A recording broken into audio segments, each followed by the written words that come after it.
உங்கள் அனைவரையும் விஷமனே ஜெபத்தோட்ட சபையின் சார்பாக உங்களை அன்போடு வாழ்த்துகிறோம், வரவேற்கிறோம். இந்த நாளிலும் சற்று நேர சிந்தனைக்கு ஆதாரமாக வேதத்தில் ஒரு சில வசனங்களை நாம் தியானித்து அடுத்த பகுதிக்கு நாம் செல்வோம்.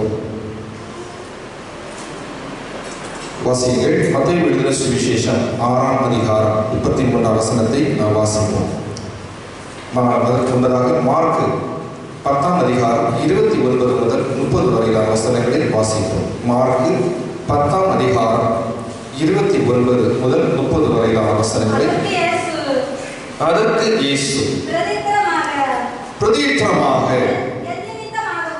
என் நிமித்தமாகவும் சுவிசேஷத்தின் நிமித்தமாகவும் வீட்டையாவது சகோதரையாவது சகோதரிகளையாவது தகப்பனையாவது தாயையாவது மனைவியாவது பிள்ளைகளையாவது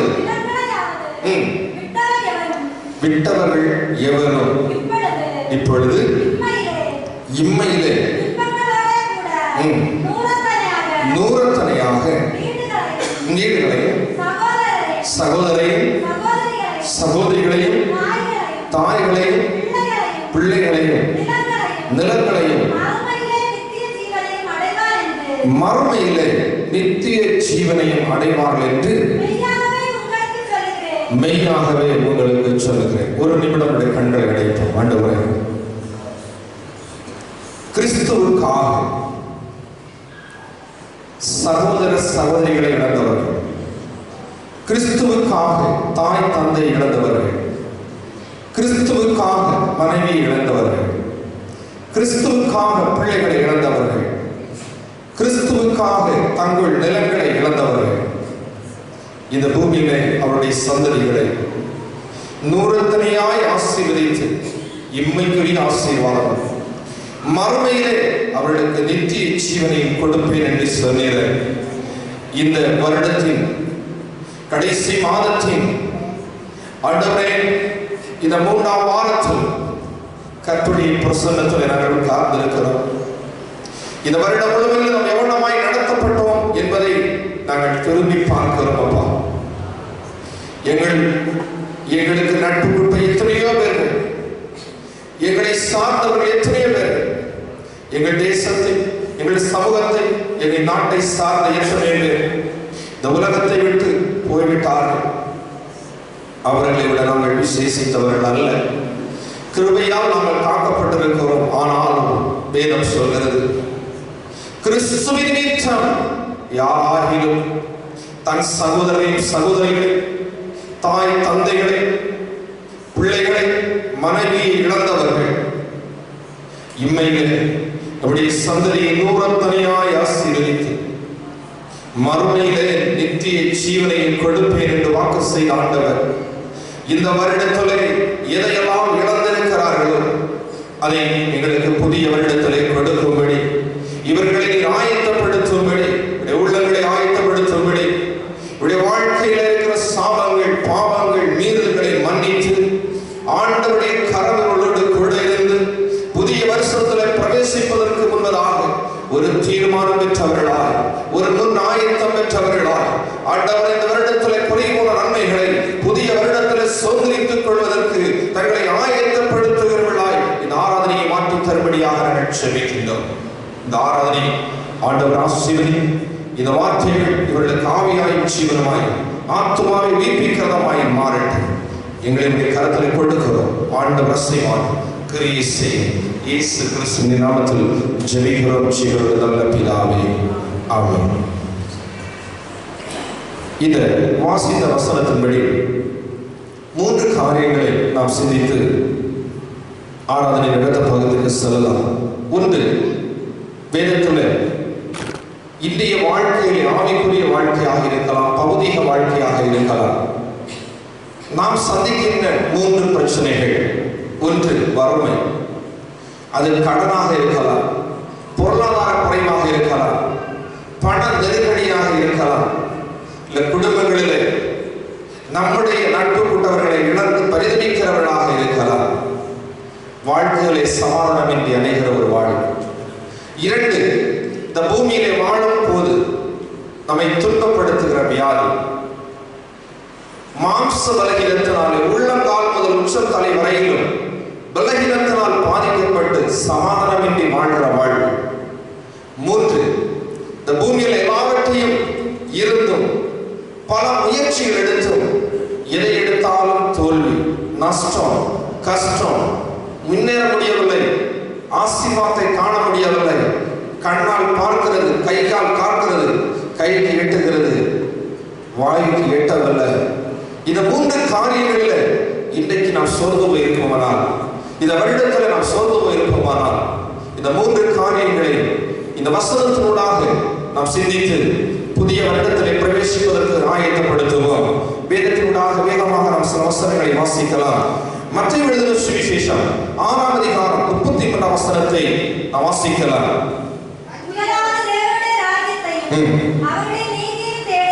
முதலாவது தேவனுடைய ராஜ்யத்தையும் அவருடைய நீதியையும் தேடுங்கள், அப்பொழுது இவைகள் எல்லாம் உங்களுக்கு கூட கொடுக்கப்படும். வேதம் சொல்கிறது 2020ஆம் ஆண்டு நாம் திரும்பி பார்த்தோமானால் எல்லாருடைய வாழ்க்கையிலும் வந்து போன 3 கஷ்டங்கள். 1, வறுமை, பொருளாதார குறைவு. 2, வியாதி, தேசத்திலே, குடும்பத்திலே, நாட்டிலே, உலகம் முழுமையிலும் கொள்ளை நோயினாலே பாதிக்கப்பட்டு மனக்லேஷம், சமாதானம் இழந்து போன நிலைமை. 3, எடுத்த முயற்சிகள் எல்லாம் தோல்வி. திருமணத்துக்கு எடுத்த முயற்சி தோல்வி, கல்விக்காக எடுத்த முயற்சி தோல்வி, வேலைக்காக எடுத்த முயற்சி தோல்வி, குடும்ப வாழ்வில் எடுத்த முயற்சிகள் தோல்வி, பிசினஸ்ல எடுத்த முயற்சி தோல்வி, எடுத்துக்கொண்ட காரியங்கள் அனைத்தும் தோல்வி. இவற்றை அனைத்தையும் 2021 ஆண்டவர் ஜெயமாய் மாற்ற வேண்டும். ஹல்லேலூயா. பொருளாதாரத்திலே ஆண்டவர் மத்தியத்தை மாற்ற வேண்டும், வியாதியிலிருந்து விடுதலையை கட்டளையிட வேண்டும், தோல்வியை ஆண்டவர் ஜெயமாய் மாற்ற வேண்டும். 2021 கர்த்தர் ஆசீர்வாதத்தை தர வேண்டும். அதற்கு நம்மை ஆயத்தப்படுத்தும் விதமாக வேதம் சொல்கிறது, முதலாவது நீங்கள் தேவனுடைய ராஜ்யத்தையும் அவருடைய நீதியையும் நீங்கள் தேடுங்கள், அப்பொழுது இந்த குறைபட்டு போன நன்மைகளை ஆண்டவர்களுக்கு திரும்ப கூட கொடுப்பார், அடிஷனலாக கொடுப்பார். ஹல்லேலூயா. நாம் உலகத்தையும் உலகத்தின் தேவைகளையும் நம்ம தேடி போனா நமக்கு நஷ்டம், கஷ்டம், பிரயாசத்துல முடியும். ஆனா ஆண்டவருடைய வசனம் சொல்கிறது, நீங்கள் முதலாவது தேவனுடைய ராஜ்யம் அவருடைய நீதியை நீங்கள் தேடுங்கள், அப்பொழுது இந்த உலகத்திற்குரிய அனைத்தும் உங்களுக்கு அடிஷனலாக கொடுக்கப்படும்.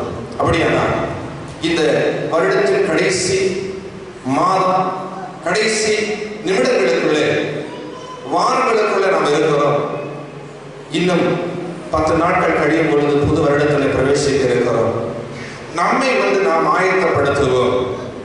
இந்த பூமியிலே, இந்த நாளிலே நாம் மீந்திருப்பது, சுகபலமாய் ஆண்டவர் நம்மை அழைத்து வந்திருப்பது ஆண்டவருடைய சுத்த கிருபை. இந்த கிருபையில நாம் நின்று கொண்டு தேவனை, ராஜ்யத்தையும் அவருடைய நீதியையும் நாம் தேடுவோமானால், புதிய வருடத்துல நாம் கர்த்தரை தேடினபடியினால், கிறிஸ்துவுக்குள்ளே நின்றபடியினால், சோதனையை சகித்தபடியினால் நாம் இழந்து போனதை ஆண்டவர் அடிஷனலாக கொடுக்க போகிறார். ஹல்லேலூயா. கரங்களை உயர்த்தி சொல்லுவோம், ஹல்லேலூயா. இழந்து போனதை திரும்ப கொடுக்கும்படி ஆண்டவருடைய சமூகத்தில் நம்மை அர்ப்பணிப்போம். தேவனுடைய ராஜ்யம் அவருடைய நீதியை தேடுகிறவர்களுக்கு ஆண்டவர் சொல்லுகிறார், உங்கள் யாராயும் கணவரை இழந்திருந்தார், நீங்களுடைய மனைவியை இழந்திருந்தார், உங்களுடைய சகோதர சகோதரியை இழந்திருந்தார், உங்களுடைய பிள்ளைகளை நீங்கள் இழந்திருந்தால், கிறிஸ்துவின் நிமித்தம் நீங்கள் அதை இழந்திருந்தால், நீங்கள் தேவனுடைய ராஜ்யத்தையும் அவருடைய நீதியை தேடுகிற ஒரு குடும்பமாக நீங்கள் இருந்தால், வேதம் சொல்கிறது, உங்களுடைய பின் சந்ததியை அவர் இம்மையிலே, இந்த பூமியிலே நூறத்தனையாய் ஆசீர்வதிப்பார், மறுமையிலே நித்திய ஜீவனை, பஞ்சம் பசி இல்லாத நாட்டிலே ஆண்டவர்களுக்கு நித்திய ஜீவனை அளிக்கிறார். இது இயேசு தாமே சொன்ன வார்த்தை. ஹல்லேலூயா. ஆவிக்குரிய வாழ்விலே பல நேரங்களிலே வேதத்தினூடாகவும் வசனத்தின் மூலம் பல செய்திகளை நாம் கேட்கிறோம். ஆவிக்குரிய ஜனங்களுக்கு இம்மைக்குரிய ஆசீர்வாதம் இல்லை, மறுமைக்குரிய ஆசீர்வாதத்தை தேட வேண்டும் இருக்கிறார்கள். ஆனால் பழைய பாட்டின் நாட்களிலே ஆபிரகாம், ஈசாக்கு, யாக்கோபை ஆசீர்வதித்த ஆண்டவர் பூமியில தேவனுடைய பிள்ளைகள் தான் ஆசீர்வாதமாக, லட்சாதிபதியாக, கோடீஸ்வரராக, ஆஸ்திகளை, ஐஸ்வர்யத்தை, சம்பத்தை வைத்திருந்த உயர்ந்த நபர்களாய் வைத்திருக்கிறார். ஆகவே பூமியிலே நாம் ஆசீர்வாதமாய் இருப்பது தவறில்லை. ஆனால் தேவனுடைய சமூகத்தில் விரும்புவது ஆடம்பரமும் பேராசையும் இல்லாமல் இருந்தால் போதும். இருப்பது தேவன் தந்தது, அதை நாம் சுதந்திரிக்கின்றோம். அதற்கு நமக்கு ஆண்டவர் அதிகாரத்தை கொடுத்திருக்கிறார் என்ற விசுவாசத்தோடு வாழ்வோமானால் எல்லாவற்றையும் ஆண்டவர் நமக்கு தேவையானதை பூமிக்கு தருவார். அல்லேலூயா. பழைய பாட்டு நாட்களிலே கொடுத்தார், புதிய நாட்களில் கொடுப்பார். ஆனால் அதை நாம் முன்பாக வைக்காதபடி, அதை தேவனை முன்பாக வைத்து நம்முடைய உலகத்துக்குரிய காரியங்களை பின்னால் வைத்தால் ஆண்டவர் நம்மை ஆசீர்வதிப்பார். அல்லேலூயா. அப்படியானால் இயேசு தாமே சொல்கிறார், இம்மையில இந்த பூமிக்குரிய வாழ்விலே நூறத்தனை ஆசீர்வாதம், மறுமையிலே உங்களுக்கு நித்திய ஜீவனை தருகிறேன். அல்லேலூயா. இன்னும் சில வேத வாசகங்களை வாசிப்போம். நீதிமொழிகள் 10ஆம் அதிகாரம் 22ஆம் வசனத்தை வாசியுங்கள். நீதிமொழிகள் 10ஆம் அதிகாரம் 22ஆம் வசனம். கர்த்தரின் ஆசீர்வாதமே ஐஸ்வர்யத்தை தரும், அதனோடு அவர் வேதனையை கூட்டார். அல்லேலூயா. கர்த்தரின் ஆசீர்வாதமே நமக்கு ஐஸ்வர்யத்தை தரும், ஆனால் கர்த்தரின் ஆசீர்வாதம் வேதனையை தரார். அல்லேலூயா. இயேசு தாமே சொன்ன வார்த்தை, நீங்கள் கிறிஸ்துவின் நிமித்தம் எதையாகிலும் இழந்தால் அதை திரும்ப தருவேன். ஆனால் ரெண்டு காரியத்தை மட்டும் தரமாட்டேன். வேதம் எழுதப்பட்டிருக்கிறது. ஒன்று தகப்பன், ரெண்டு மனைவி. திரும்ப கிடையாது. வேதத்தில் நீ வாசித்த வசனம் சொல்கிறது. வாசித்த வசனத்தில் 20ஆம் வசனத்தை வாசியுங்கள். இப்பொழுது இம்மையிலே இந்த உலகத்தில் நீங்கள் வாழும் பொழுது இந்த உலகத்தினுடைய வறுமை, இந்த உலகத்தினுடைய வியாதி, இந்த உலகத்திலேயே சந்திக்கின்ற தோல்வி, இப்பேற்பட்ட துன்பங்களோடு கூட நூறத்தனையான வீடு. எத்தனை வீடு?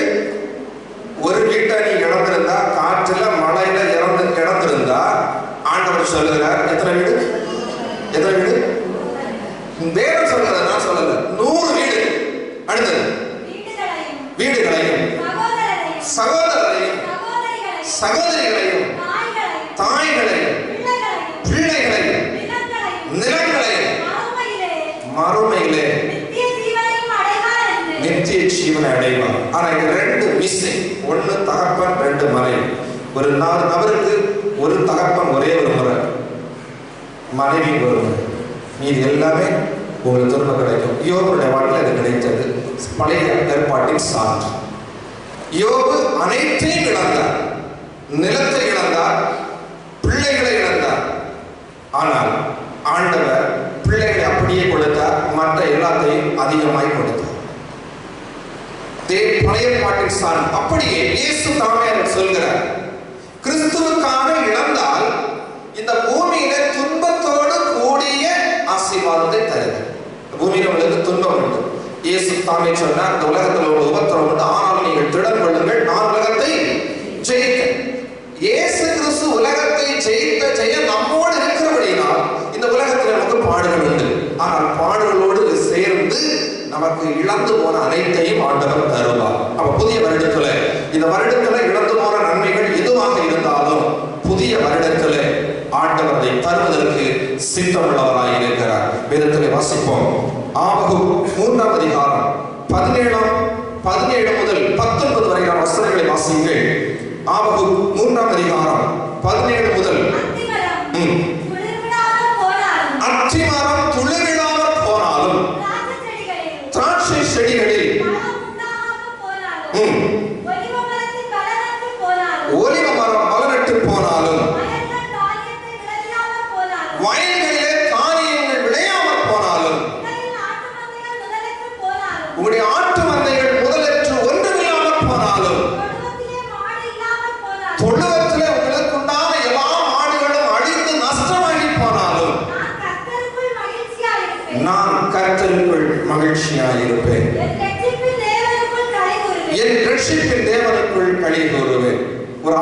நம்முடைய ஆத்துமா வாழ்க்கையில வறுமை வந்துவிட்டது, நஷ்டம் வந்துவிட்டது, பண இழப்பு வந்துவிட்டது, இனி வாழ்வதற்கு வழி இல்லை என்று தற்கொலை செய்கிற, குடும்பத்தோடு தற்கொலை செய்கிற ஒரு காலகட்டத்தில் நாம் வாழ்ந்து கொண்டிருக்கிறோம். வியாதி தீரவே இல்லை, இனி நாம் இருந்து பயனில்லை என்று தற்கொலை செய்கிற குடும்பங்கள், கடன், தொழில், வேலை இல்லை, தொழில் இல்லை, பிசினஸ்ல நஷ்டம், அதிக கடன் வாங்கிவிட்டேன், வட்டி திருப்பி செலுத்த முடியவில்லை, நான் வாழ்வதில் அர்த்தம் இல்லை, குடும்பத்தோடு தற்கொலை செய்து விடுவோம். இந்த காலகட்டத்திலே நாம் வாழ்ந்து கொண்டிருக்கிறோம். ஆவிக்குரிய மனுஷனுக்கு தேவன் கொடுக்கிறார். அத்திமரம் துளிர் விடாமல் போனாலும், ஆட்டு மந்தை மாட்டு மந்தை எல்லாம் ஒழிந்து போனாலும், நீங்கள் கர்த்தருக்குள்ளே இருப்பீர்களே ஆனால் ஆண்டவர் உங்களுக்கு நூறத்தனையாய் திரும்ப கொடுக்க, மறுமையிலே நித்திய ஜீவனை கொடுக்க ஆண்டவர் வல்லவராக இருக்கிறார். இந்த பூமியிலே பக்தர் பாடல் ஒரு பாடலை நம்மளோடு சேர்ந்து பாடலாம். பாடல் முதல் 238வது பாடல். அத்திமரம் துளிர் விடாமல் போனாலும், ஆட்டு மந்தை முதலென்று போனாலும், கர்த்தருக்குள் தேவனுக்குள் கைகூறுவே,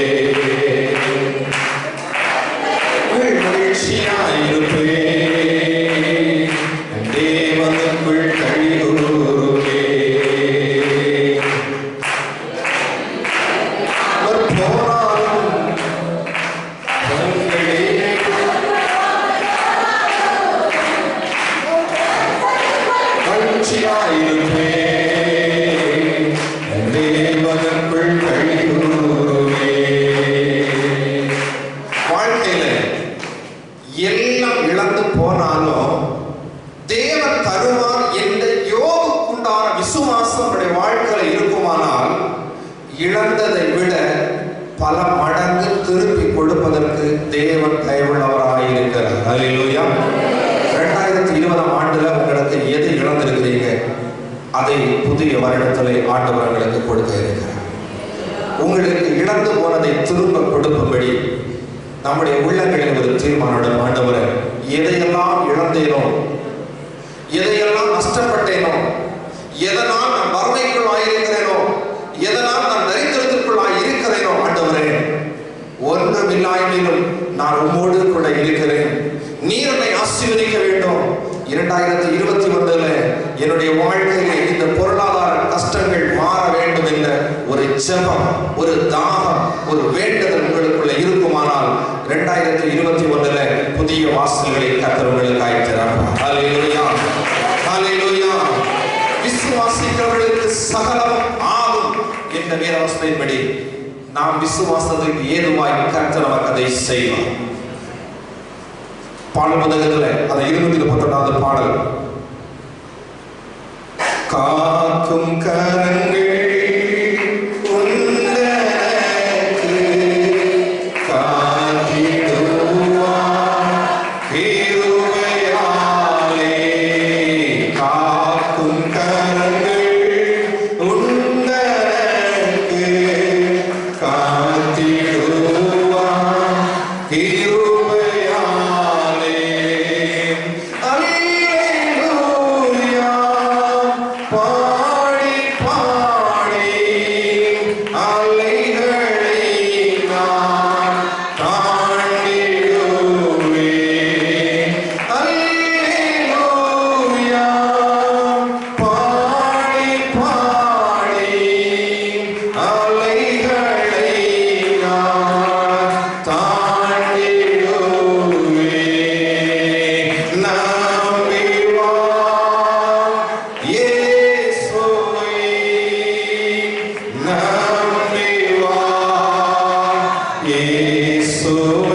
விசுவாசிக்கிறவனுக்கு சகலம் ஆகும். அப்படியே 2021 இழந்ததை திரும்ப தருவார். தகப்பனை மனைவியும் தவிர எதுவாக இருந்தால் உங்கள் சந்ததிக்கு ஆண்டவர் இன்மைக்குரிய ஆசீர்வாதத்தை உமர்மைக்குரிய ஆசீர்வாதத்தையும் தருவார்.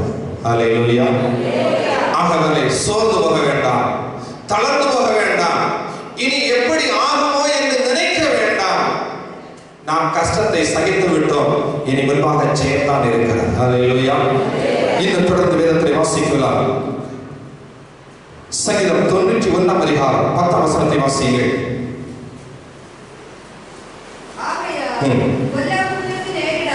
ஆகையால் பொல்லாப்பு உனக்கு நேரிடாது, வாதை உன் கூடாரத்தை அணுகாது. இரண்டாவது காரியம், நாம் ஜெயமெடுக்க வேண்டியது வியாதியில் நம்ம ஜெயமெடுக்கணும். முதல் காரியம் வறுமை, தரித்திரம், கடன், கஷ்டத்துல ஜெயமெடுக்கணும்.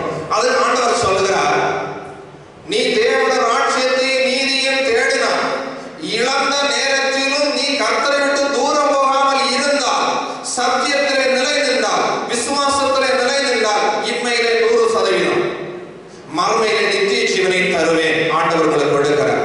நாம் ஆயத்தமாகும். இரண்டாவது காரியம், நம்முடைய உள்ள காலிலிருந்து உச்ச தலையில நாம் பலகீனத்தில் இருக்கிறோமா? முதுமையின் காரணமாக பலகீனத்தில் இருக்கிறோமா? வியாதி நிமித்த மரணம் தான் முன்னே இருக்கிறது என்று நினைத்திருக்கிறோமா? சரீர பலகீனங்களினால எந்த காரியம் செய்ய முடியாமல் கஷ்டப்படுகிறோமா? ஆண்டவர் நம்மை பலப்படுத்தும்படி சொல்லுகிறார், பொல்லாப்பு உனக்கு நேரிடாது, வாதை உன் குடும்பத்தையும் நீ தங்குற வாசஸ்தலத்தை என்ன செய்யாது, அணுகாது. 2021 ஆண்டவர்களுடைய குடும்பத்தை எந்த தீமைக்கும் ஒப்பு கொடுக்க மாட்டார். விசுவாசிக்கிறவனுக்கு சகலம் ஆகும். நாம் என்ன விசுவாசிக்கிறோம்? எனக்கு பொல்லாப்பு நேரிடக்கூடாது. போகும்போது நம்முடைய பயணங்கள், நம்முடைய குடும்பத்தில் மேற்கொள்ளுகிற பயணங்களிலே பொல்லாப்பு நேரிடாது. நம்முடைய தங்கி இருக்கிற குடும்பத்திலே வாதை அணுகாது. நம்முடைய குடும்பத்திலே சங்காவுடைய ஆவிகள், மரணத்துக்கு ஆவிகள் வராமல் இருக்கணும்னா நாம இந்த கடைசி வருடத்தின் கடைசி காலங்களில், மாதத்துல, வாரத்துல, மணியில நாம் தேவனுடைய சமூகத்தில் நிற்க வேண்டியதாக இருக்கிறது. நம்மை ஆயத்தப்படுத்த வேண்டியதாக இருக்கிறது. அல்லேலூயா. வேதத்தை வாசிக்கலாம், வேகமாய் வாசிப்போம். 2 யோவான் 2ஆம் அதிகாரத்தை வாசிப்போம். 2 யோவான் 2ஆம் அதிகாரம். 2 யோவான் 2ஆம் அதிகாரம்.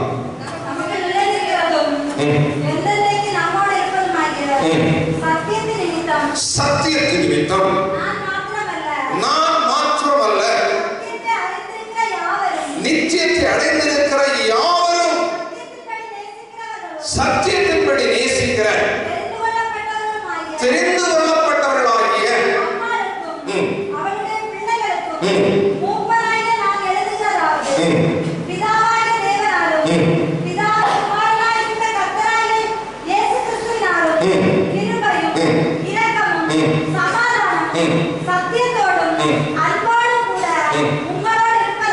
பாருங்க, உங்களுக்கு தேவை பணம், பட்டம், பதவி அல்ல. இங்க வாசிக்கும் பொழுது எழுதப்பட்டிருக்கிறது, உங்களுக்கு தேவை தேவனுடைய கிருபை, தேவனுடைய இரக்கம், தேவனுடைய சமாதானம். இன்னைக்கு குடும்பங்கள் நமக்கு இல்லாதது கிருபை. நாம காத்திருக்க வேண்டியது கிருபைக்காக. நமக்கு தேவையானது தேவனுடைய இரக்கம். இதை பெற்றுக் கொள்வதற்கு நமக்கு தேவையான தேவனுடைய இரக்கம். மூன்றாவது, வியாதியினாலே நமக்கு இல்லாதது சமாதானம். ஆண்டவர் நமக்கு சுகத்தை தந்தால் சமாதானத்தை ஆண்டவர் நமக்கு கொடுப்பார். அல்லேலூயா. அதன் பின்பு வேதம் என்கிற சத்தியம் நமக்கு தேவை. இந்த சத்தியத்தில் நாம் நிலைத்திருந்தால்தான் நமக்கு மற்றவர்களோடும் குடும்பத்தோடும் சமூகத்தோடும் சமூகமாக அன்பாகவும் நமக்கு வாழ முடியும். இல்லாவிட்டால் சமாதானத்தோடு பூமியிலே வாழ முடியும். அப்படியானால் நாம் நிலைநிற்க வேண்டியது வேத வசனத்திலே நாம் நிலைநிற்க வேண்டும். நம்முடைய வாழ்க்கையில, நம்முடைய குடும்பத்தில, நம்முடைய சமுதாயத்துல, நாம் பணி செய்கிற இடங்களிலே, படுத்திருக்கிற இடங்களிலே சத்தியத்தின் நிமித்தம் நாம் கர்த்தருடைய சமூகத்திலே வார்த்தைகளை சொல்லி ஜெபிக்க வேண்டும். அல்லேலூயா. வசனத்தை சொல்லி ஜெபிக்கணும். நம்முடைய வார்த்தை இப்படி சொல்லுகிறது, இப்படி என்னை ஆக்கும், நான் இப்படி ஆக வேண்டும், என்னை இப்படி வசனத்தின்படி என்னை நடத்தும் என்று வசனத்தை பிடித்துக் கொண்டு செயல்படுகிற ஜனங்களாய் நாம் மாற வேண்டும். அப்படியானால் சரீரத்திலே வேதனை ஆண்டவர் ஒருபோதும் கூட்ட மாட்டார். அல்லேலூயா. அதற்கு வேதத்தில் நிறைய சான்றுகள் இருக்கிறது. வேகமாக வாசிக்கலாம். அப்போஸ்தலர் நடவடிக்கைகள் 3ஆம் அதிகாரம் 6ஆம் வசனத்தை நீங்கள் வாசியுங்கள். அப்போஸ்தலர் அப்பொழுது பேதுரு வெள்ளியும் பொன்னும் என்னிடத்தில் இல்லை, என்னிடத்தில் உள்ளதை உங்களுக்கு தருகிறேன். நசரேயனாகிய இயேசு கிறிஸ்துவின் நாமத்தில் நீ எழுந்து நட என்று சொன்னார். அல்லேலூயா. உற்சாகமாய் சொல்லு அல்லேலூயா. உங்க சரீரத்துல இந்த நேரம் அந்த வசனம் சொல்கிறது. பேதுரும் யோவானும் ஆலயத்திற்கு சபைக்கு போக இருக்கிறார்கள். போகும் வழியிலே ஆராதனை ஸ்தலத்துக்கு முன்னாக பிச்சை எடுக்கிறவர்கள் வரிசையாக உட்கார்ந்து இருக்கிறார். அப்பொழுது இந்த யூனமிற்ற இந்த மனிதர் பேதுருவும் யோவானிடத்திலும் ஏதாயிலும் பசிக்கு கேட்கிறார், பிச்சை யாசிக்கிறார், கேட்கிற விண்ணப்பம். பேதுரு யோவானிடத்துல பசிக்காக ஏதாவது தாங்க அப்படின்னு கேட்கிறார். தன்னுடைய தன்மானம் இழந்து என்ன போஷி என்று கரத்தை நீட்டும் பொழுது பேதுரு யோவான் நடந்து போகையில் பேதுரு அவரை பார்த்து சொல்லுகிறார், எனக்கு பாக்கெட்ல பொன்னும் வெள்ளியும் உனக்கு தருவதற்கு இல்லை, ஆனா என்னிடத்தில் ஒன்று இருக்கிறது, அது இயேசுவின் நாமம். இந்த நாமத்தை உனக்கு இப்பொழுதே தருகிறேன். உன் வாழ்க்கை மாறுகிறது. ஒரு நேர உணவு பசி அல்ல, உன் வாழ்க்கை இப்பொழுதே இந்த நிமிடத்தில் இன்றைக்கு மாறிவிடுகிறது என்று சொல்லி அவனை பார்த்து சொன்னார், என்னிடத்தில் உனக்கு தருவதற்கு வெள்ளியும் பொன்னும் இல்லை, உதவி செய்வதற்கு ஒன்றும் இல்லை, பசிக்கு போகிறது ஒன்றும் இல்லை, அவன் வாழ்க்கையை மாற்றுவதற்கான காரியம் இடத்தில் இருக்கிறது. இயேசுவின் நாமத்தில் நீ எழுந்து நட. இன்று முதல் நீ ஊனமற்றவல்ல, நீ உழைத்து பிழை தேவனை மகிமைப்படுத்து. அல்லேலூயா. உடைய சரீரத்தில் பலவீனத்தோடு இருக்கிறீங்களா? மருந்து வாங்க காசு இல்லை, மருத்துவமனையில் சிகிச்சை மேற்கொள்ள வசதி இல்லை, கணவர் பார்க்கல, பிள்ளைங்க பார்க்கல, இனி நான் இருப்பதை விட சாவதை மேல் என்று நினைக்கிறீங்களா? பேதுரு யோவான் அந்த ஊனமுற்றவரிடத்தில் சொன்ன வார்த்தையை உங்களுக்கு கர்த்தர் இன்னைக்கு சொல்லுகிறார். கணவரால் கைவிடப்பட்ட, பிள்ளைகளால் கைவிடப்பட்ட, தேசத்தால் கைவிடப்பட்ட, சிகிச்சை பெற்ற வழியில் நான் என்ன செய்வேன், இருப்பதை விட சாவது மேல் என்று படுக்கையில் எழுதுகிறீர்களா? ஆண்டவர்களை பார்த்து சொல்லுகிறார், 2020 வந்த கொள்ளைகள் அநேகரை கொண்டு போய் விட்டது. உங்களை என்னை வியாதி இருந்தால் பூமியை காண வைத்தது கர்த்தருடைய கிருபை. ஹல்லேலூயா. கரங்களை உயர்த்தி சொல்லுவோம். ஹல்லேலூயா, ஹல்லேலூயா, ஹல்லேலூயா. நீங்களே சாட்சிகளாய் இருக்கிறீர்கள். இந்த சத்தியத்திற்கு நாமே சாட்சியாக இருக்கிறோம். உள்ள காலம் உச்ச தலைவர்கள் உங்களுக்கு வியாதிப்பட்டிருக்கிறீர்களா? ஆண்டவர் யோபுக்கு சொன்னார், இதை கர்த்தரே எனக்கு தந்தார். அவருக்கு நம்பிக்கை, இதை கர்த்தரே எடுப்பார். ஹல்லேலூயா. உங்க சரீரத்தில் விலக்கு கொடுக்கப்பட்டிருக்கிறதா? அது ஒரு காரணம். ஒருவேளை அது அற்புதத்திற்காக உங்களுக்கு வைக்கப்பட்டிருக்கிறது, அல்லது ஒரு விடுதலைக்காக வைக்கப்பட்டிருக்கிறது, இல்லது உங்களுடைய வாழ்க்கை ஒரு மாற்றத்திற்காக வைக்கப்பட்டிருக்கிறது. இது ஆதி பழைய பாட்டின் நாட்களில் புதிய பாட்டின் நாட்கள் அப்படியே நடந்திருக்கிறது. சில ஆதாரங்களை மட்டும் வேகமாய் பார்ப்போம். வாசியுங்கள். யோவான் எழுதின சுவிசேஷம் 18ஆம் அதிகாரம் 40ஆம் வசனத்தை வாசியுங்கள். யோவான் 18ஆம் அதிகாரம் 40ஆம் வசனம். இயேசு அவளை நோக்கி, நீ விசுவாசித்தால் தேவனுடைய மகிமையை காண்பாய். நான் உனக்கு சொல்லவில்லை. ஆண்டவர் கேட்கிற ஒரு காரியம்,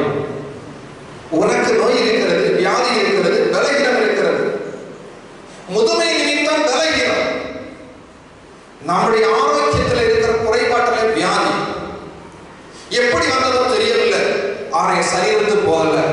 பல சிகிச்சைகள் எடுத்தேன், பல மருந்துகள் எடுத்தேன், பல மருத்துவர்களை பார்த்து மருத்துவர்கள் ஏறி இறங்கி விட்டேன். என் வாழ்க்கையில் விடுதலை இல்லை. நான் இருப்பதை விட சாவதை எனக்கு மேல். நாங்க வாரத்துக்கு ஒரு முறை வரைக்கும் இந்த செய்தியை கேட்போம். பேசிட்டு வருவாங்க, அட்மிட் பண்ணுவோம். கடைசியில வாரத்துக்கு ஒரு முறை கேட்போம். கணவர் பார்க்கல, பிள்ளைங்க பார்க்கல. அவங்க தொடர்ந்து மருத்துவ செலவு செய்வதற்கு கேட்பது கஷ்டமா இருக்கு. எங்களுக்கு மரணத்தை சந்திப்பதற்கு ஏதாவது வழி இருக்கு. வந்திருக்கிறது மருத்துவமனை குணமடைவதற்கு. ஆனால் அவங்களுடைய பேச்செல்லாம் மரணம். அவங்களுக்கு மரணம் தான் கடைசி வரும். காரணம் என்னன்னா, அவங்களுக்கு என்ன இல்லை, வாழ வேண்டும் என்ற நம்பிக்கை இல்லை. அதனால அவங்க என்ன எப்படி இருக்கு, எப்போ உயிர் பிரிவோம், எப்போ மரணத்தை சந்திப்போம். இவங்களிடத்துல வாழ வேண்டும் என்ற எண்ணம் இல்லாதபடி நாம் விசுவாசம் அவனை புகுந்து அவிசுவாசத்தை வைத்திருக்கிறார். இவனுடைய வாழ்க்கையில விசுவாசத்தை காண முடியாது. இவன் வாழ்க்கையில மரபை வாழ்க்கை காண முடியாது. நமக்கு எத்தகைய வியாதி இருந்தாலும் நம்ம வாயிலிருந்து தவறான வார்த்தைகள், அவிசுவாச வார்த்தைகள் புறப்படக்கூடாது. பிசாசு எடுத்து அப்படியே கைது செய்யும். ஹல்லேலூயா. எத்தனைய சூழல் இருந்தாலும் ஆண்டவர் உங்களை பார்த்து கேட்கிறார், உங்களுக்கு விசுவாசம் இருக்கிறதா? இருக்கிறதுனா ஆண்டவர் அதை தாங்கிக் கொள்கிற பலனை உங்களுக்கு தருவார். ஹல்லேலூயா. பவுலுக்கு ஒரு முள் கொடுக்கப்பட்டிருந்தது. அந்த முள் அவரை தினசரி வருத்திக் கொண்டிருந்தது. அவர் வேதனையோடு ஆண்டவரை பார்த்து சொல்கிறார். அந்த நோய்க்காக அவர் அழுது ஜெபிக்கிறார். ஆண்டவர் மாறு உத்தரவு குரல்கள். அதுக்கு பிறகு கடைசி அவர் வார்த்தை கிடைக்கிறது, உன் பலகீனத்தில் என் பலன் உனக்கு பூரணமாய் விளங்கும். இந்த காலை நேரம், இந்த ஆராதனை ஸ்தலத்துல உள்ள கால உச்ச தலைவர்கள் முதுமை நிமித்த பலகீனத்தோடு இருக்கிறீர்களா? இல்ல வியாதி நிமித்த கஷ்டத்தோடு இருக்கிறீர்கள்? மரணமே முன்னிருக்கிறது, எப்படி வாழ்வேன், எனக்கு வாழ்வு இல்லை என்று கேள்வியோடு இடத்தில் இருக்கிறீர்களா? ஆண்டவர் உங்களை பார்த்து சொல்லுகிறார், உங்களுடைய உள்ளத்தில் இருக்கிற அவிசுவாசத்தை நீங்கள் மாற்றி பவுலுக்கு கொடுத்த பலனை எனக்கு தார் ஆண்டவரே என்று சொல்லி நீங்கள் கேட்பீர்களானால், ஆராதனை ஸ்தலத்தில் ஆராதனை முடிந்து கழும் பொழுது உங்கள் விசுவாசத்தின்படி உங்களுக்கு ஒரு புது பலனை கட்டளையிடப்பாங்க. ஹல்லேலூயா. எல்லாரும் கரங்களை உயர்த்தி சொல்லுவோம். ஹல்லேலூயா, ஹல்லேலூயா. உடைய சரீரத்தில் பலம் கடந்து வருவார். வசனத்தின் மூலம் பலம் கொடுக்கிறதே. பவுலுக்கு வியாதியிலே பலம் கொடுத்த ஆண்டவர் இந்த நாளிலே, இந்த ஆராதனை ஸ்தலத்தில் இப்பொழுது உடைய சரீரங்களில் ஆண்டவர் பலனை இப்பொழுதே கட்டளையிடுகிறார். ஹல்லேலூயா. புதிய வருடத்தை சந்திக்கும்படி சரீர சுகத்தை இப்பொழுதே கட்டளையிடுகிறார். நீங்கள் விசுவாசிக்கிறீர்களா என்பது நான் கேட்கிறேன். வேதத்தை வேகமாய் வாசிப்போம். மத்தேயு எழுதின சுவிசேஷம் 8ஆம் அதிகாரம் 17ஆம் வசனத்தை வாசியுங்கள். மத்தேயு எழுதின சுவிசேஷம் 8ஆம் அதிகாரம் 17ஆம் வசனத்தை வாசியுங்கள்.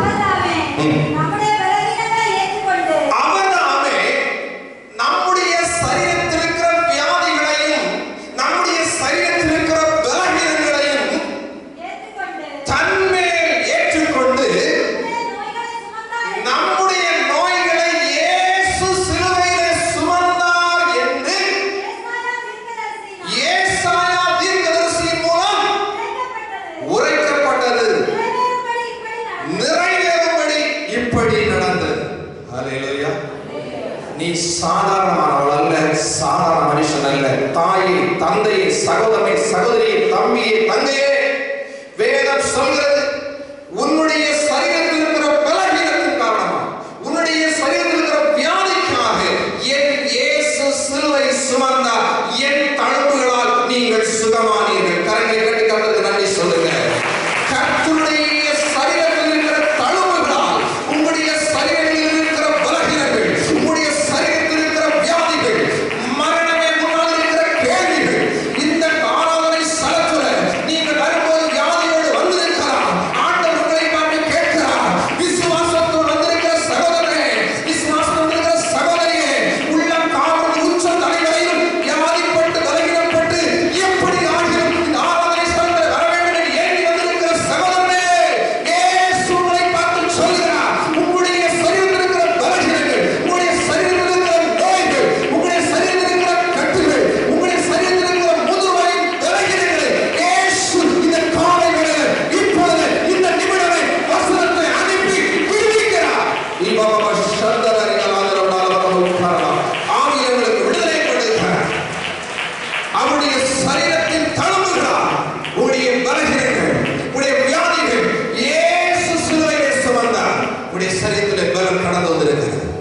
விசுவாசிங்க.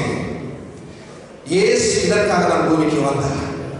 ஏன் நீங்க மரித்து போனோம், எனக்கு சாபதம் இருக்கு, யாரும் என்னை பார்க்கல, நான் சாகிறேன், என்னை மரணத்தை எடுத்துக்கொள்ள, நல்ல மரணத்தை தாருமே நீ ஜெபிக்காதீங்க.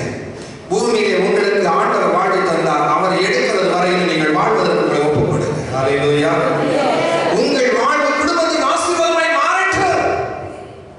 ஒரு நான் மரிக்க போகிறேன், எனக்கு மரணம் மரித்தால் கொள்ளலாம், நான் இருப்பது வேஸ்ட் என்று நினைக்கிறீங்கன்னா நான் உங்களுக்கு சொல்லுறேன், ஒரு தாய் தந்தை இழந்தவங்களுக்கு அதனுடைய வறுமை தெரியும். நீங்க போய்விட தயாரா இருக்கீங்க, உங்களுக்கு பின்னால கஷ்டப்படுவாங்க சந்ததி. ஹல்லேலூயா. நான் ஒவ்வொரு நாளும் நினைப்பேன், எங்க அப்பா இருந்திருந்தா நாங்க நல்லா தூங்கி இருக்கலாம். ஏன்னா அவர் 3 மணிக்கு எழுப்பி செவிப்பாரு, 6 மணி வரை செவிப்பாரு, நாங்க தூங்குறோம். ஆனா இன்னைக்கு எங்களால தூங்க முடியல. ஏன்னா அவர் ஜெபிப்பதற்கு இல்லை, நாங்க ஜெபிச்சாகணும், எங்க அடுத்த சந்ததிக்காக ஜெபிச்சாகணும். சத்துரு கலகிப்பதற்கு முன்பாக இரவிலே சத்துரு கலகிப்பான், காலையிலே வியாதி மரணை கண்களை நடிச்ச வருவதற்கு நாம் தந்தையாய் தாயாய் இருந்து கண்ணீர் வெடிக்க வேண்டிய, விழித்திருக்க வேண்டியது காலத்தின் கட்டாயமாய் இருக்கிறது. நீங்க ஒரு தரம் தாய் தந்தை இருந்திருந்த அவங்களுக்காக ஜெபித்துக் கொண்டிருப்பாரு. அவங்க வேலையை சொல்றாங்க, அவங்களுக்கு வேற வேலை இல்லை. ஆனா அவங்க இல்லை, நாங்க முழங்கால் மடிக்க வேண்டியது, போகும்போது வரும்போது முழங்கால் மடக்க வேண்டியதாக இருக்கிறது, கண் விழித்திருக்க வேண்டி இருக்கிறது, அடுத்த சந்ததிக்காய் விழிப்போடு இருக்க வேண்டி இருக்கிறது. அன்பான தாயை தந்தையை சகோதரர்களே, உங்களுக்கு ஒரு பெற்றோர் இருக்குமானா நீங்க அவளுக்காக செவிங்க. உங்களுக்கு நல்ல கணவர் உங்களுடைய தாய்கள் இருக்குமானுக்காக செவிங்க. அவங்க உங்களுக்காக செவித்தார் கர்த்தர் உங்கள் குடும்பத்திலே சந்ததிக்கு முன்பந்தவருக்கு ஆசீர்வாதத்தை கட்டளையிடுவா. முதியோர்களை பெரியவர்களை அவமரியாதை செய்யாதீர்கள், அவளை மதியுங்க, அவருடைய ஆசீர்வாதம் குடும்பத்தில் தங்கட்டும்.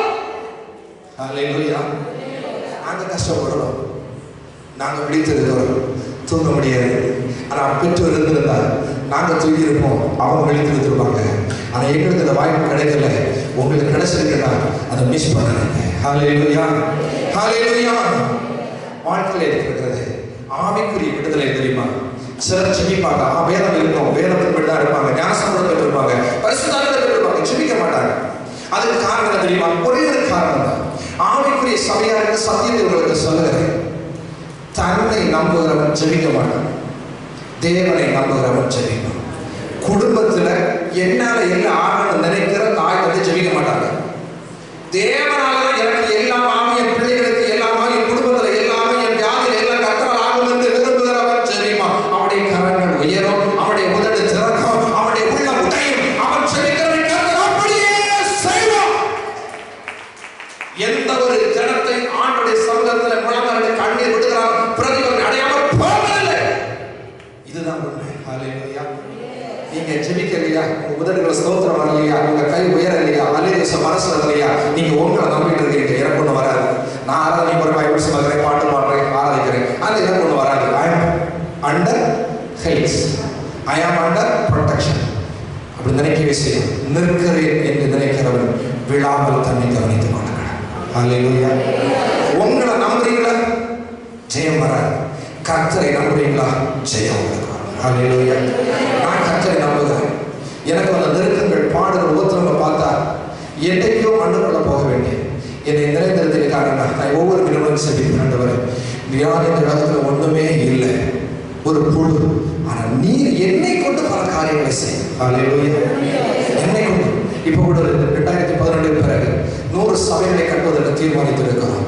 கர்த்தர் அதை செய்வார். காரணம் குடும்பத்திற்காக, பிள்ளைகளுக்காக, கர்த்தருக்காக. நாங்கள் இதை செய்யும்போது கர்த்தர் தேவைகளை சந்திப்பார். எல்லாவற்றையும் கர்த்தருக்காக முதலிடத்தை கொடுக்கும் பொழுது நம்முடைய தேவைகளை கர்த்தர் நமக்கு செய்வார். நாம் போகிற பிரயாணத்தில் முன்னும் பின்னும் தூதரை அனுப்புவார். ஆவிக்குரிய ஆத்மாவை ஜெபிக்கிற உனக்கு முன்னும் பின்னும் தூதருடைய பாதுகாப்பு உண்டு. இதை மறந்து போகாதீர்கள். ஹல்லேலூயா. கரெக்ட் கேட்டு சொல்லுங்க. உங்களுக்கு முன்னும் பின்னும் தேவ பாதுகாப்பு கொடுக்கப்பட்டிருக்கிறது. சரீரத்தில் கர்த்தருடைய சரீரத்தின் அச்சடையாளங்கள் உங்களுடைய சரீரத்தில் ஞானஸ்நானம் பெற்ற சகோதரனே சகோதரியே, நீ சாணம் அல்ல, கிறிஸ்துவுடைய மரண அடக்க சாயல் உன்னுடைய அச்சடையாளங்கள் உன் சரீரத்தில் கொடுக்கப்பட்டிருக்கிறது. இந்த சரீரத்தில் எத்தகைய வியாதி பலவீனங்கள் இருந்தால் அதை தாங்குகிற பலனை கர்த்தர் தந்தையாவார். காரணம் இது தேவன் தங்கும் வாசஸ்தலம், இதில் தேவ ஆவியானவர் கிரியை செய்கிறார். பரிசுத்தாவிய அசைவாடுகிற ஆலயம் உங்களுடைய ஆத்மா இருக்கிறது, பேசிக்கொண்டே இருக்கிறது. ஹல்லேலூயா. அது சாதாரண மண்பாண்டமான மனுஷனுக்கு தெரியலாம், அது அபிஷேகிக்கப்பட்டவன் வாழ்ந்தான். ஹல்லேலூயா. அதுல மண் உடையும், ஆனா அபிஷேகம் உடையாது. ஹல்லேலூயா. அது உன்னை துன்பம் வரும்பொழுது, கஷ்டம் வரும்பொழுது அது உன்னை தேற்றும், மாற்றும், உன்னை ஸ்திரப்படுத்தும். மற்றவனை நினைப்பான் செத்து போனாக்கொள்ளலாம், தற்கொலை பண்ணுவோம், குடும்பத்தோடு முடித்து விடுவான், வாழ்க்கையை முடித்து விடுவான். ஆனா துன்பத்தில் இவர்களுக்கு வாழ்வு பிறக்கும், வழி திறக்கும், வாசல் திறக்கும். ஹல்லேலூயா. சரீரத்தில் பலகீனத்தோடு வந்திருக்கிறீர்களா? ஆண்டவர் சொல்லுகிறார், உங்கள் பலகீனங்களிலே என் பலன் பூரணமாய். ஹல்லேலூயா. நேரம் சுருக்கமாக வேகமாய் சொல்லுவோம். வேதத்தின் வசனத்தை வாசியுங்கள். எண்ணாகமம் 12ஆம் அதிகாரம் 7 வசனத்தை 11 வசனத்தை வாசியுங்கள். வாசித்து மட்டும் விடுகிறேன். வேகமாக நம் செய்தியை முடிப்பதற்கு வாய்த்தப்படுவோம். வாசிக்கலாம். எண்ணாகமம் 12ஆம் அதிகாரம் 7ஆம் வசனம் 11ஆம் வசனம். என் தாசனாகிய மோசேயோ அப்படிப்பட்டவன் அல்ல, என் வீட்டில் எங்கும் அவன் உண்மையுள்ளவனாய் இருந்தான்.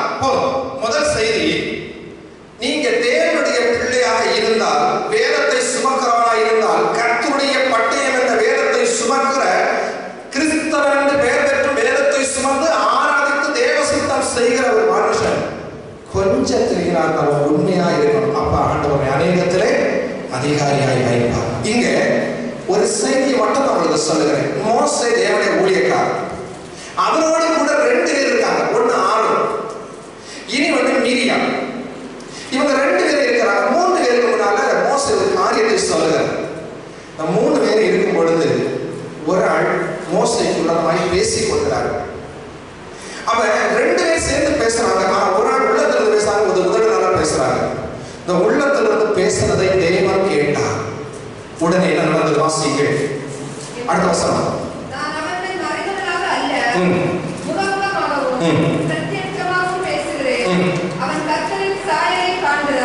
மோசே கர்த்தரின் சாயலை காண்கிறான்.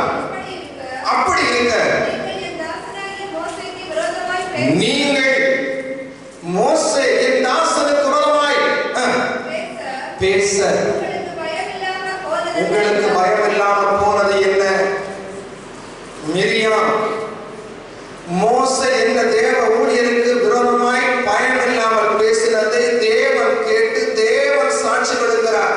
இவர் என் தாசன், இவர் சகலத்திலும் உண்மையாக இருக்கிறார். உங்களுக்கு இந்த ஊழியர்கள் பொய் பேச எப்படி மனம் வந்தது? உடனே தேவன் சொன்ன வார்த்தை சொல்லி முடிச்சது. மிரியாம் குஷ்டரோகியா மாறினார். ஹல்லேலூயா. இவருக்கு நோய் எப்படி வந்தது? தான் செய்த பாவத்தினால் வந்தது. ஹல்லேலூயா.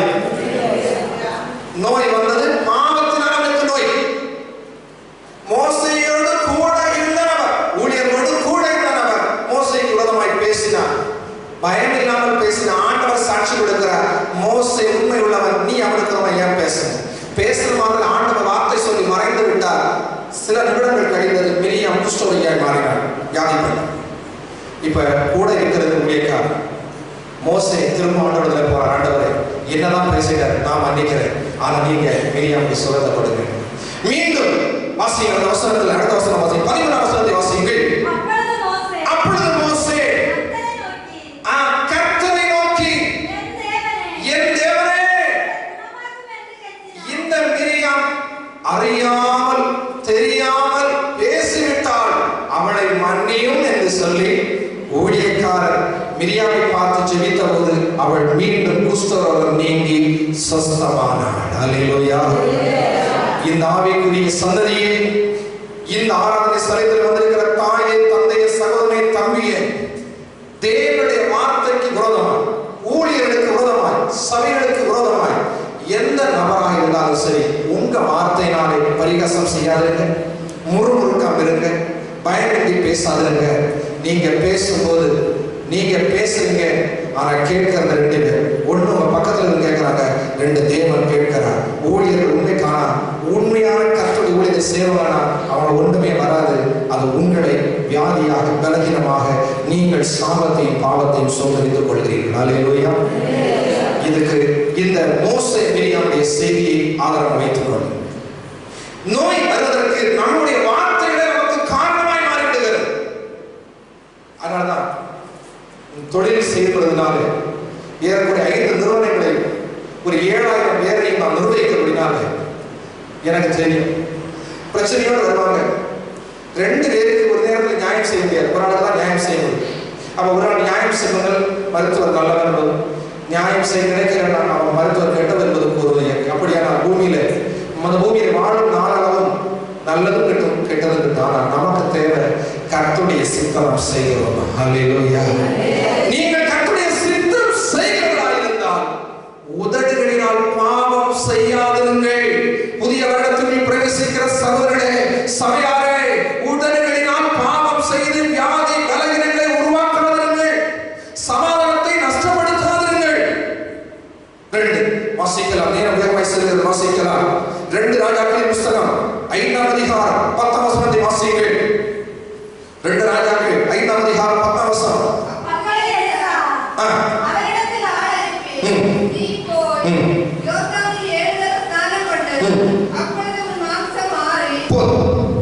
இங்க அடுத்த நோய் எதனால் வந்திருக்கு? நாகமான் ஒரு ராஜ்யத்தினுடைய அரசன், அவனுக்கு குஷ்டரோகம். இந்த குஷ்டரோகம் அவனுக்கு பணத்தால சுகமாக இல்ல, அவனுடைய இருக்கக்கூடிய ஸ்பெஷலிஸ்ட் டாக்டரால சுகமாக இல்ல, அவனுடைய ராஜ்யத்தில் இருக்கிற மருத்துவமனையால சுகமாக இல்ல, அவனுடைய ராஜ்யத்தில் இருக்கிற மருத்துவர்களால் சுகமாகவில்லை. தேசத்துக்கு ராஜா. ஆனா அந்த வீட்டுல சிரியா தேசத்தில் இருந்து ஒரு அடிமை பெண்ணை கொண்டு தன் மனைவிக்கு வேலையாட்களா வைத்திருக்கிறார். இந்த அடிமை பெண் மனமறிந்து விட்டது கொண்டோம். ஆனா விஷயம் என்ன, இவள் தேவனை அறிந்தவள். இவள் சிறை விட்டு போயிருக்கிறது அவளுக்கு தெரிந்தது. ஆனால் அவள் முறுமுறுக்கவில்லை. நாகமானுடைய மனைவிக்கு வேலையாளாய் கொடுக்கப்பட்ட அடிமை பெண், அந்நிய தேசத்து பெண், அவள் தேவனை அறிந்திருந்தபடியினால் இந்த நாகமானுடைய மனைவிடத்தில் நாச்சியாரை பார்த்து சொல்லுகிறாள், இடைய எஜமா எங்க ஊர்ல இருக்கிற திரைக்கரசியாய ஊழியக்காரர்களை போனா அவருக்கு சொல் கிடைக்கும். இந்த நாட்டில் மருத்துவர் முடியாது, வைத்தியர் முடியாது, மருத்துவமனை வர முடியாது, மருத்துவர் வர முடியாதது. உங்களுடைய பணத்தாலும் பலத்தாலும் பதவியாலும் பட்டத்தாலும் புகழாலும் முடியாதது. எங்க ஊர்ல இருக்கிற எங்க தீர்க்கதரிசியாய ஊழியக்காரர்களிடத்தில் போய் சொன்னால் போதும், அவருக்கு குணம் கிடைக்கும். அவர் ராஜா அடிமை பண்ண பார்க்கல, எங்க போனாலும் சொல்லுவாங்க. நோய் இருக்கவங்க பார்த்தா தெரியும். ஒரு நாள் சொல்லுவாங்க, பக்கத்தில் அழுது பேசிட்டு இருப்பாங்க. சொல்லுவாங்க, நீ இன்னைக்கு ஜேசன் போறா போகலாம். உடனே இவங்க வீடு போறது ட்ரெஸ் பண்ணது அடுத்தது ஜேசன். ஜேசன் இருக்க பக்கத்துல இருக்க விட்டு சொல்லுவாங்க, நீ இங்க இருக்காது, உடனே கிம்ஸ் போய் பாருங்க. அடுத்த நேரம் சொல்லுவாங்க, டாக்டர் போய் டிஸ்சார்ஜ் பண்ணுங்க, நான் உடனே கிம்ஸ் வரும்போது அங்கிருந்து சொல்லுவாங்க, இங்க இருக்காது, ரேட்டு கூடுதல், உடனே அந்த வழியில மாத்தாமல் பாருங்க, உடனே அங்க போவாங்க. இப்படியே போய் எங்க போனால் சுகமாகும் என்று சொல்லி அலைந்து திரிகின்ற ஒரு காலகட்டத்துல நாகமான் யாருடைய ஆலோசனையும் பிரபல பண்டிட் ஒண்ணு கேட்கல, பிரபல ஸ்பெஷலிஸ்ட் ஆலோசனை கேட்கல. வீட்டுல மனைவிக்கு அடிமை கொடுத்து அடிமை பண்ணி சொல்லுகிறான், எங்க ஊழியரை பாருங்க. நோ காஸ். இங்க நாகமான் அதை கேட்டா போன இவர் என்ன நினைக்கிற தெரியுமா, ஊழியர் போன உடனே காயம் கட்டி தடவி நீ சுகமாக போயிட்டு நினைச்சு போறாரு. இவர் பெரிய ராஜா எப்படி போவாரு, எஸ்காடு பின்னால சேனை. அடுத்தது ஒருவேளை குணமான அவருக்கு கொடுப்பதற்கு பரிசு பொருட்கள் எல்லாத்தையும் கொண்டு போறாரு. போய் ஊழியக்காரத்துல போறாரு. ஊழியக்காரத்துல வேலைக்காரன் சொன்னா, தீர்க்கதரிசி போயாச்சு, வீட்டுக்கு போயாச்சு, தீர்க்கதரிசியை பார்த்தாச்சு. இவர் ராஜா வந்திருக்கிறாரு, தீர்க்கதரிசி இடத்துல தீர்க்கதரிசியை போயிட்டு ஆளு தீர்க்கதரிசியை வீட்டுல இருக்கிறவங்க பார்த்து சொன்னாங்க, இப்படி ஒரு நாகமான ஒரு ராஜா வீட்டுக்கு வந்து நிற்கிறாரு, நீர் போய் பாருங்க. அவர் வீட்டை விட்டு தீர்க்கதரிசி ஊழியக்காரன் வீட்டை விட்டு வெளியே வந்தார். வீட்டை விட்டு வெளியே வந்து சொன்னார், அவர் காயம் கட்டல, எண்ணெயும் பூசல, தண்ணி எடுத்து குளிப்பாட்டவில்லை. நாகமான் ஊழியக்காரன் வீட்டுக்கு வந்து நிற்கிறார், பெரிய சேனை, பரிசு பொருட்கள், நோயாளியாக வந்து நிற்கிறார். ஊழியக்காரன் முகத்தை பார்த்து சொன்னார், நீ எவ்வளோ நல்ல 7 நாள் ஸ்நானம் பண்ணணும், உனக்கு சொசமாக அவ்வளவு திரும்பி போய்விட்டார். இந்த நாகமான் முகரூபம் மாறி கோபப்பட்டு, இதற்காக நான் இங்கே வந்தேன் என்று கோபப்படுகிறார். உடனே நாகமானுடைய ஊழியக்காரன் 2வது ஆலோசனை கொடுக்கிறார், ஐயா அப்படி பேசாதீங்க, எங்க ஆண்டவர் சொல்லிட்டார், நீங்க அதை செஞ்சு குணமாக நீங்க வருத்தப்படுங்க, அவர் சொன்னதை நீங்கள் செய்யுங்க, உங்களுக்கு சொல் கிடைக்கும். இவருக்கு ஒரு கர்மம், நான் ராஜா, நான் அரசன், நான் எப்படி செய்ய. ஆனா வேலைக்காரன் சொன்னா, நீங்க யாரா இருந்தாலும் இந்த பிரச்சனை இல்லை, ஊழியர் சொன்னதை செய்ய, அவங்களுக்கு குணமாக அவ்வளவு. ஊழியர் சொல்லிட்டு வீட்டுக்குள்ள போயிட்டாரு. நாகமான் 6 முறை வந்து நான் சொன்ன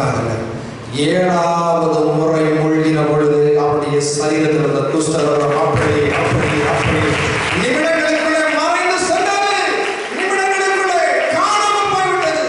அவருடைய சரீரம் சிறு பிள்ளையுடைய சரீரத்தை போல அவருடைய ஆரோக்கியமான சரீரமாய் சுத்த ரத்தமாய் மாறியது. அவருடைய மாம்ச பகுதிகள் இளம் பிள்ளையுடைய சரீரத்துக்கு ஒப்பாய் மாறினது. ஒரு ஊழியக்காரனுடைய வார்த்தை அவ்வளவு விலையாய் மாறினது. ஊழியக்காரன் அல்ல, அவரோடு கூட இருந்த அபிஷேக வார்த்தைகள் அதை கேட்ட நாகமான் செய்தபடியினாலே ராஜாவுக்கு அரண்மனை இருந்தாலும், ஒரு தேசத்துக்கு ராஜாவாக இருந்தாலும், அநேக ஜனங்களுக்கு தலைவனாக இருந்தாலும், பணம் பட்டம் பதவிக்கு அவர் சொந்தக்காரனாக இருந்தாலும் அவருடைய ராஜ்யத்தால் முடியாதது, அவருடைய தேவாலயங்களால் முடியாதது, அவருடைய தேசத்தில் இருக்கிற மருத்துவரால் முடியாதது. என் தேவனுடைய ஒரு சாதாரண ஊழியக்காரன் நீ போய் யோவானை சுத்தப்படுத்த சொன்ன ஒரே வார்த்தையை விசுவாசித்த நாகமானுக்கு சுகம் கிடைத்தது உண்மையானால் இந்த பகல் காலம் இந்த அரங்கத்திற்குள்ள இருக்கிற சகோதரனே, சகோதரியே, தாயே, தந்தையே, கர்த்தருடைய வார்த்தை சொல்கிறது, உனக்கு சித்தம் உண்டு, எனக்கு சித்தமான மரணம் உண்டு என்று சொல்லி விசுவாசிக்கிற இந்த காலகட்டத்தில், இந்த காலை பொழுதுல, இந்த இடத்துல, இந்த ஆடலை ஸ்தலத்துல நாகமானுக்கு இருந்த குஷ்டரோகம் ஒரு குழந்தையை போல அவருடைய சரீரத்தில் மாறினது உண்மையானால் இந்த சரீரத்தில் கட்டப்பட்டிருக்கிற பலவீனங்கள், சரீரத்தில் கட்டப்பட்டிருக்கிற நோய்கள் இயேசுவின் நாமத்தினால் உங்களுடைய சரீரத்தை விட்டு இப்பொழுதே மாறி போய்விடுகிறது. நீங்கள் விசுவாசிக்கிறீர்கள். ஒரு பிஞ்சு குழந்தையின் மாம்சத்துக்கு ஒப்பாய் அவருடைய சரீரம் மாறினது. ஹல்லேலூயா, ஹல்லேலூயா. இந்த சரீரத்தில் பலவீனமா இருக்கிறீங்களா? வியாதிப்பட்டு இருக்கிறீங்களா? 3 மாசம் 6 மாசம் டாக்டர் சொல்லி இருக்கிறாங்களா? மரணம் முன்னாலே இருக்கிறா? இந்த பகல் காலங்களில் ஆண்டவர் உங்களை பார்த்து சொல்கிறார், உடைய மரண கட்டுகள் கூட மாறுகிறது, உடைய சரீர கட்டுகள் மாறுகிறது, உங்களை கட்டிருக்கிற பலவீனத்தின் கட்டுகள் மாறுகிறது. முதல் வயதான தாயை தந்தையே, உடைய விலகினங்கள் கர்த்தருடைய வார்த்தையினால உனக்கு இப்பொழுது தீர்க்கதரிசியான நாகமானுக்கு வந்த வார்த்தையில வல்லமை புறப்பட்டது போல நீ விசுவாசித்தால் இப்பொழுது இந்த சரீரத்தில் உடைய சரீரத்தில் இருக்கிற பலவீனங்கள், உடைய சரீரத்தில் இருக்கிற வியாதிகள், உடைய சரீரத்தில் இருக்கிற கேன்சர் வரையிலும் இயேசுவின் நாமத்தினால என்னிடத்தில் உள்ளதை உனக்கு தருகிறேன். இயேசுவின் நாமத்தில் இப்பொழுது சிலுவையினால் 2020 தாண்டும் பொழுது 2021ஆம் ஆண்டு சாரோக்கியமாய் சுகமாய் தெய்வீக விடுதலையோடு வாழ்வதற்கு ஆண்டவர்களுக்கு கிருபை செய்யணும். ஹல்லேலூயா. வேகமாய் வாசிப்போம். யாக்கோபு 2ஆம் அதிகாரம் 20ஆம் வசனம் சொல்கிறது. வாசிங்கள். யாக்கோபு 2ஆம் அதிகாரம் 20ஆம் வசனம். யாக்கோபு 2ஆம் அதிகாரம் 20ஆம் வசனம். வீணான மனுஷனே, உங்களுடைய விசுவாசம் செத்தது. நீ அறிய வேண்டும். நம்முடைய விசுவாசம் செத்து போயிருக்கிறது. வியாதி, வறுமை, இனி வாழ்வோம் என்ற நம்பிக்கை இல்லை. விசுவாசம் செத்து போச்சு. இன்றைக்கு ஆராதனை ஸ்தலத்தில் ஆண்டவர்கள் கேட்கிறார், விசுவாசத்தை திடப்படுத்து, விசுவாசத்தை திடப்படுத்தி உன் வியாதிகளை விட்டு மாறு, விசுவாசத்தை திடப்படுத்தி, விசுவாசத்தை திடப்படுத்தி உன் வறுமையை விட்டு மாறு. இழந்து போனதை 2020 கர்த்தர் உனக்கு இரட்டிப்பாய் தர போகிறார், இரட்டிப்பாய் தர போகிறார்.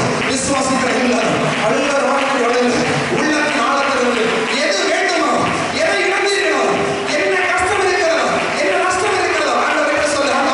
ஆண்டவரே சமூகத்தில் சொல்லுங்க. ஆண்டவரே 2020 நான் சந்தித்த வலைகள், 2020 நான் சந்தித்த வறுமை, 2020 சந்தித்த பொருளாதார குறைவுகள் இயேசுவின் நாமத்தினால, உம்முடைய ஒரே நாமமாகி இயேசுவின் நாமத்தினால் நாம் ஜெயமெடுத்து 2020 காலடிகளை வைக்க என்னை தகுதிப்படுத்து, என்னை திடப்படுத்தும் என்று சொல்லி என் இயேசு ஜெயிக்கிறார். இன்றைக்கு அவர்களை வாழ்க்கையை உயர்த்தும்படி ஆண்டவனை தீரமாக இருக்கிறார். அல்லேலூயா. பேலேயாம் ஒரு தேவ மனுஷன். ஆனா பிளேயாம் தேவ மனுஷன், ஆனா அவனுக்கு ஒரு காரியத்தை சொல்வதற்கு ஆள் இல்லை. ஆண்டவர் என்ன செஞ்சா தெரியுமா? கழுதையை கொண்டு, மிருகத்தை கொண்டு அவனுக்கு புத்தி சொன்னார். இந்த காலைகளில் நாம் செய்கிற சில தவறுகள், நாம் பேசுகிற சில பேச்சு, நம்முடைய சில நடத்தைகள் நமக்கு தெரியாமல் இருக்கலாம். ஆண்டவர் வசனத்தை கொண்டு சொல்கிறார், கழுதையை கொண்டு பிளேயாவுக்கு பேசின தேவன், காலத்தை கொண்டு எரியாவை போஷித்த தேவன், இந்த நாளில் விசுவாசம் என்கிற ஆதரவு போல ஆண்டவர்களுக்கு தருகிறார். நீ திடப்படு, விசுவாசத்தை திடப்படு. இழந்து போவதை ஆண்டவர்களுக்கு திரும்ப தருகிறார்.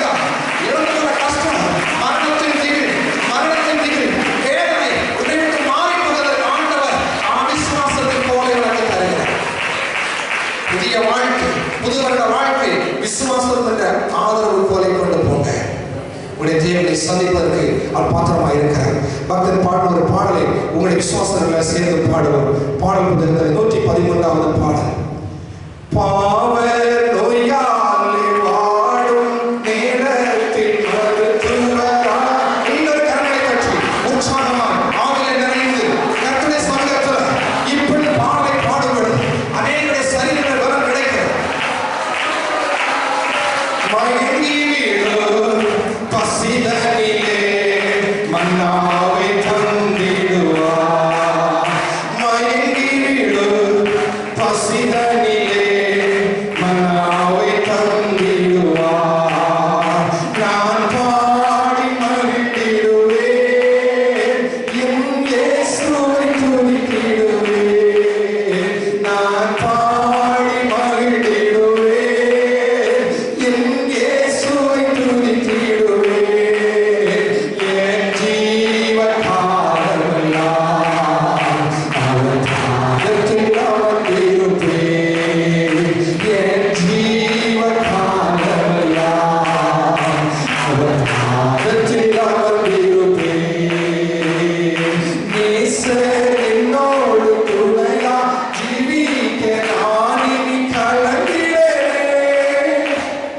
நேசர் என்னோடு துணையாய் ஜீவிக்க நானே கலங்கிடேன்.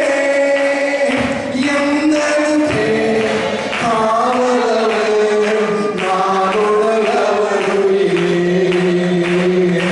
எந்தனுக்கே காவலவர் நான் உடலவர் உயிரே. நான் பாடி மகிழ்ந்திடுவேன், என் இயேசுவை துதித்திடுவேன். நான் பாடி மகிழ்ந்திடுவேன், என் இயேசுவை துதித்திடுவேன். என் ஜீவகாலமெல்லாம் அவர் பாதத்தில் அமர்ந்திருப்பேன். என் ஜீவகாலமெல்லாம் அவர் பாதத்தில் அமர்ந்திருப்பேன். நான் நேசிக்கும் தேவன் இயேசு இன்றும் ஜீவிக்கிறார். அவர் நேற்றும் இன்றும் நாளை என்றும் மாறாதவர். அவர் நேற்றும் இன்றும் நாளை என்றும் மாறாதவர். நான் நேசிக்கும் தேவன் இயேசு இன்றும் ஜீவிக்கிறார். அவர் நேற்றும் இன்றும் நாளை என்றும் மாறாதவர். ஹல்லேலூயா. எல்லாரும் கரங்களை உயர்த்தி சொல்லுங்க, ஹல்லேலூயா. உடைய சரீரங்களிலே தேவ பலன் இறங்கி வருகிறது. உடைய சரீரங்களிலே ஆவிக்குரிய பலன் இறங்கி வருகிறது. உடைய சரீரத்தின் பலகீனங்களை ஆண்டவர் இந்த நேரத்திலே மாற்றுகிறார். வசனத்தின் மூலமாய், செய்தியின் மூலமாய், வார்த்தையின் மூலமாய், கர்த்தருடைய வார்த்தை மூலமாய், அபிஷேகத்தின் மூலமாய், அந்நிய பாஷையின் மூலமாய், ஆவிக்குரிய வரங்களினாலே சரீரங்களிலே பற்றிக் கொண்டிருக்கிறது. அநேகருடைய வாழ்க்கையில் இழந்து போன நம்பிக்கை, இழந்து போன விசுவாசம், இழந்து போன பலகீனம், ஆண்டவருடைய சமூகத்தில் இழந்து போன பலனை இந்த ஆராதனை சமூகங்களுக்கு திரும்ப தருகிறார். ஹல்லேலூயா, ஹல்லேலூயா, ஹல்லேலூயா. மூன்றாவது காரியம், கடந்த வருடத்தில் எடுத்துக்கொண்ட பல முயற்சிகள் தோல்வியடைந்தது. வேலை இழப்புகள், தொழில் நஷ்டம், கல்வியிலே படிக்க வேண்டும் என்று இருந்தோம், இடம் கிடைக்கல, தோல்வி. இனி கிடைக்குமா என்பது தெரியாது, நம்பிக்கை இல்லை. தொழிலை தொடங்கணும், நஷ்டம். பிசினஸ் பண்ணணும், வருமானம் இல்லை, கடன் கொடுக்க முடியல, கடன் கட்ட முடியல, வாடகை கொடுக்க முடியல, வீட்டுக்கு வாடகை கொடுக்க முடியல, கடன் கொடுக்க முடியல, கஷ்டம், நஷ்டம், தோல்வி. வேலைக்கு போனோம், வெளிநாட்டில் வேலை இல்லை, தோல்வி. உள்நாட்டு வேலை தேடணும், வேலை வாய்ப்பு கிடைக்கல, தோல்வி. திருமணம் செய்து கொடுக்க முயற்சி பண்ணணும், பொருளாதாரம் இல்லை, தோல்வி. வாழ்க்கையிலே தோல்வி, தொழிலிலே தோல்வி, முயற்சியிலே தோல்வி, கல்வியிலே தோல்வி, வேலை வாய்ப்பிலே தோல்வி.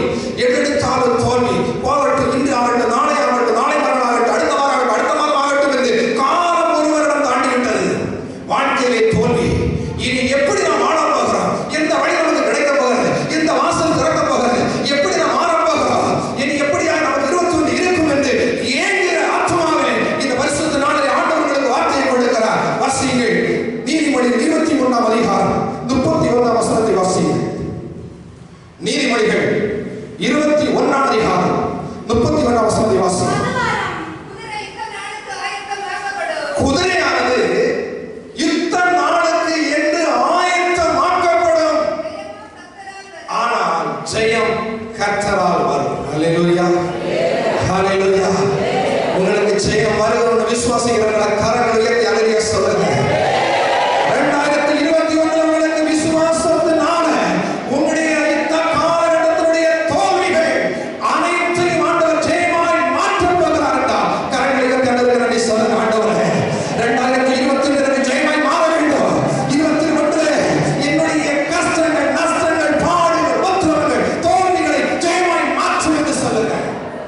நீங்க உள்ளத்துல விசுவாசிங்க.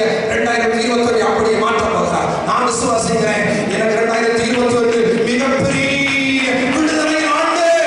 ஹalleluya. நீங்க விசுவாசிக்கிறீங்களா? உங்க குடும்பத்துல, உங்க தொழில்ல, உங்க எதிர்காலத்துல, உங்க பிள்ளைகள் வாழ்க்கையில, கல்வியில, தொழில்ல, பிசினஸ்ல, வருமானத்துல திறப்பின் ஆண்டு, விடுதலையின் ஆண்டு, ஜெயத்தின் ஆண்டு, ஆசீர்வாதத்தின் ஆண்டு. உலகத்துல என்ன நடக்கட்டும், உங்க குடும்பத்துல, உங்க தொழில உங்களுக்கு ஆசீர்வாதம் வைக்க போகிறார். ஹalleluya. இன்னைக்கு நம்ம சௌந்தரியத்தை கொள்வோம். ஹalleluya. ஹalleluya. வேதத்தை வாசிக்கலாம். யாத்திராவின் புத்தகம் 17ஆம் அதிகாரம் 18ஆம் வசனத்தை உங்களுக்கு விசுவாசத்தின் அடையாளமாக சொல்கிறேன்.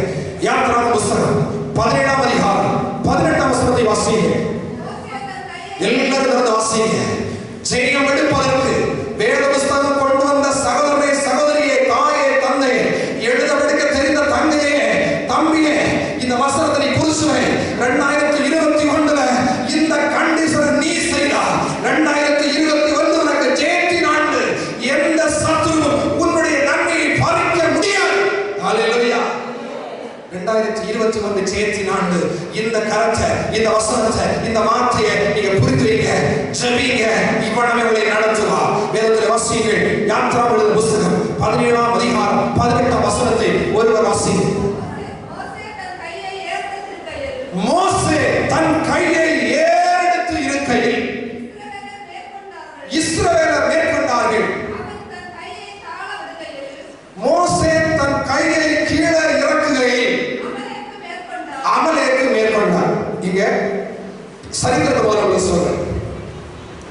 மோசே, ஆரோன், ஊர் எல்லாம் ஒன்று.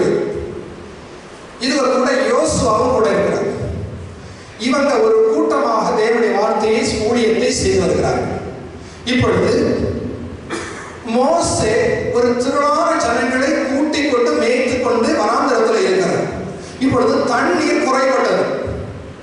தண்ணீர் குறைபட்ட போது ஜனங்கள் ஒருவர் பேசி, பலர் பேசி, குடும்பமாய் பேசி, திரளான ஜனங்கள் எல்லாரும் ஒன்று சேர்ந்து பேசி குடிப்பதற்கு தண்ணி இல்லை.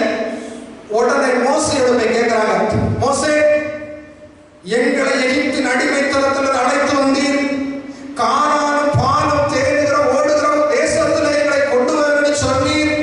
நீர் வாக்குத்தத்தம் பண்ண தேவன் உம்மோடு இருக்கிறார் என்று சொன்னீர். ஆனால் இப்பொழுது எங்களுக்கும் எங்கள் மனைவி பிள்ளைகளுக்கும் எங்கள் கூட்டி வந்த அனைவருக்கும் தண்ணீர் குடிப்பதற்கு இல்லை. என்ன செய்ய போகிறேன்? உடனே மோசே தனக்குள்ளே வியாகுலம் கொண்டு அவர் தேவனுடைய சமூகத்தை விட்டு வெளியே வந்து அவர் தேவனை பார்த்து சொல்கிறார், ஆண்டவரே, உம்முடைய வார்த்தையை நம்பி இந்த ஜனத்தை நான் அழைத்து வந்தேன். நான் இந்த ஜனங்களுக்கு முன்பதாக நான் நின்று கொண்டிருக்கிறேன். இப்பொழுது இந்த ஜனங்கள் முறுமுறுக்க ஆரம்பித்து விட்டார்கள். நான் தண்ணீர் இப்பொழுது கொடுக்கவில்லை என்றால் எல்லோரும் என்னை கல்லறிந்து கொலை செய்வார்கள். இவர்கள் தேவன் நான் சேவிக்கிற தேவன் ஜீவனுள்ளவர் என்பதையும் இந்த ஜனங்களுக்கு தேவையான தாகத்தை தீர்த்துடைய தண்ணீர் என்னால் கொடுக்க முடியாது. நீர் நினைத்தால் மட்டுமே இவர்களை போஷிக்க, தாகத்தை தீர்க்க முடியும் என்று சொல்லி ஒரே மனுஷனுடைய சமூகத்தில் இருக்கிறார். எல்லாரும் என்ன மாதிரி மோசே மட்டும் தேவனுக்கு விசுவாசமாயிருக்கிறார். ஆண்டவர் ஜெபித்து முறை சொன்னார், உன் கையில் இருக்கிற கோலை, தண்ணீர் அடிச்ச கோலை கொண்டு மலை உச்சிக்கு போ, பாறை அடின்னு சொன்னார். அடிச்சா ஊற்று திறக்கப்பட்டது. எல்லா ஜனங்களும் குடித்தார்கள். தோல்வியை ஜெயமாய் மாற்றினார். ஹalleluya. ஹalleluya. இந்த வாழ்க்கையில எல்லாரும் 2020 வாழ்க்கை பிரிவு கொடுக்கல. வங்கிகள் உங்களுக்கு எதிராக வந்திருக்கிறா, ஃபைனான்சியர்ஸ் எதிராக வந்திருக்கிறா, குழுக்கள் எதிராக வந்திருக்கிறா, அடமான வைத்தவர்கள் எதிராக வந்திருக்கிறா, வாங்குறவங்க பிடிக்கிறவங்களுக்கு கஷ்டம் வந்திருக்கிறா, பரிகாசம் வந்திருக்கிறா, ஒரு நேர உணவை எப்படி சாப்பிட இருந்திருக்கலாம், தன் வயிற்றை கட்டி பிள்ளைகளை போஷித்து நினைத்திருக்கலாம்.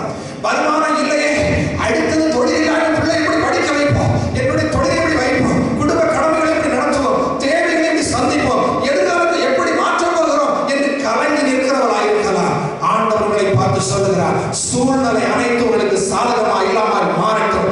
ஆனால் நீ விசுவாசிக்கிற தேவனுடைய பிள்ளையாக இருந்தால் உன்னுடைய கரங்களும் உன்னுடைய கால்களும் கர்த்தருடைய சமூகத்திலே நிற்குமே. ஆனால் இந்த சூழ்நிலை அனைத்தையும் ஆண்டவர் மாற்றி ஆண்டவத்திலே ஒன்றில்லாத இடத்திலே, தண்ணீர் இல்லாத இடத்திலே,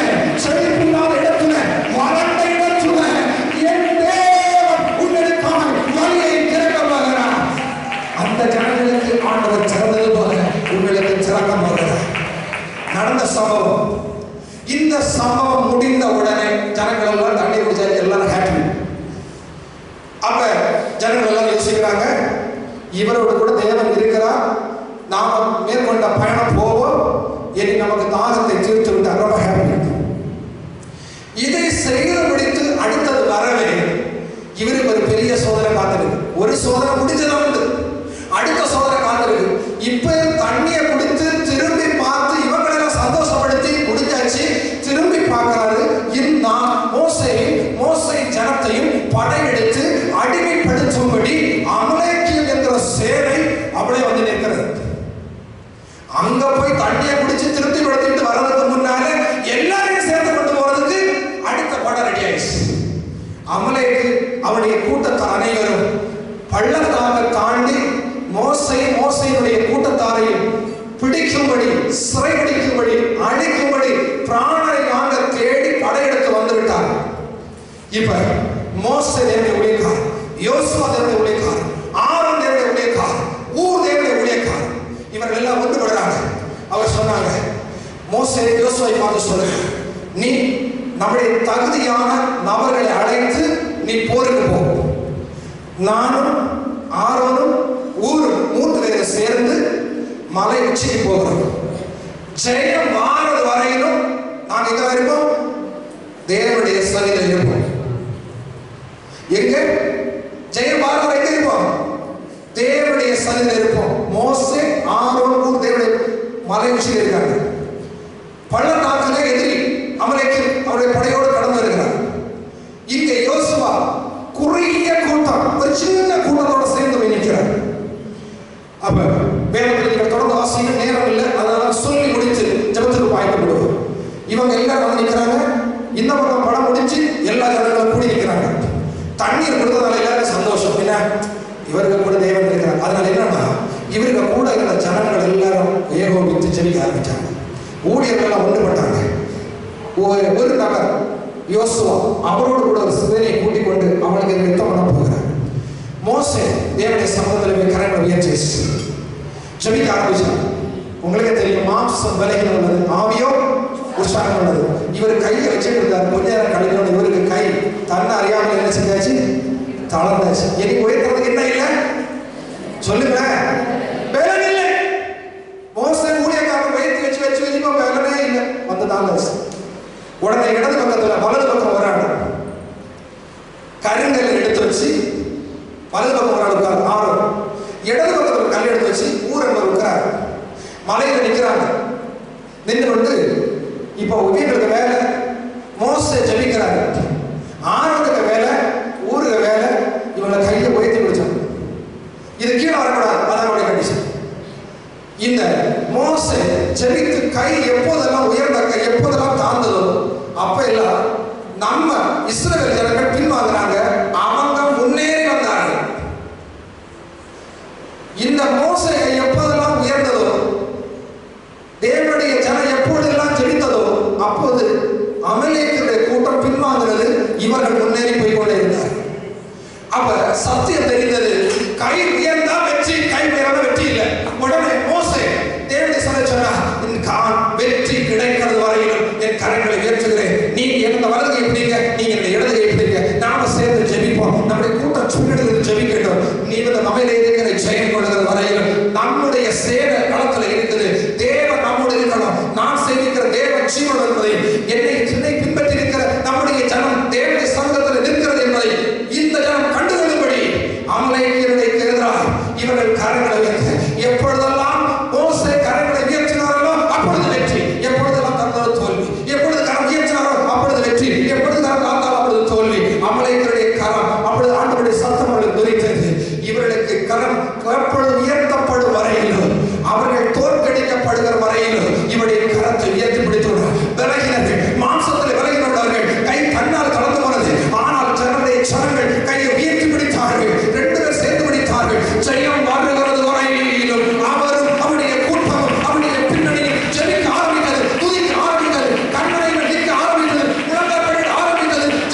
2021 மிகப்பெரிய மாற்றத்தை உங்கள் வாழ்க்கையில் ஆண்டவர் செய்ய போகிறார். ஹல்லேலூயா. ஆனா உங்களுடைய கரம் உயருமானால், உங்களுடைய கரம் உயருமானால், உங்களுடைய விசுவாசம் உயருமானால், உங்களுடைய ஜெபம் உயருமானால், ஆண்டவருடைய வாழ்க்கையில் எல்லா சூழல்களையும் உங்களுக்கு எதிராக, குடும்பத்திற்கு எதிராக, தொழிலுக்கு எதிராக, பதவிக்கு எதிராக, படிப்புக்கு எதிராக, தொழிலில் வாழ்க்கை உங்களுக்கு எதிராக எல்லா காட்டுகளை ஜெபிப்பதற்கு தாயை தந்தை நீயும் குடும்பம் ஒரு பிள்ளைகளை ஒன்று சபையார் உங்களுக்காக ஜெபிக்க ஆரம்பிக்கும் பொழுது வெற்றி வெற்றி வெற்றி ஜெயத்தின் ஆண்டவர்களுக்கு கொடுக்க போகிறார். நீங்கள் ஜெயமுள்ளவராய் மாறப் போகிறீர்கள். கர்த்தருடைய கரங்கள் இருக்க போகிறது. நீங்கள் சாதாரண நபர்கள் அல்ல, நீங்கள் ஜெயவீரராய் மாறுவீர்கள். ஹல்லேலூயா. கரங்களை உயர்த்த உயர்த்த வெற்றி, கரங்களை தாக்க தோல்வி. நமக்கு அல்லேலூயா சொல்ல முடியல, வாதத்தை ஜெபிக்க முடியல.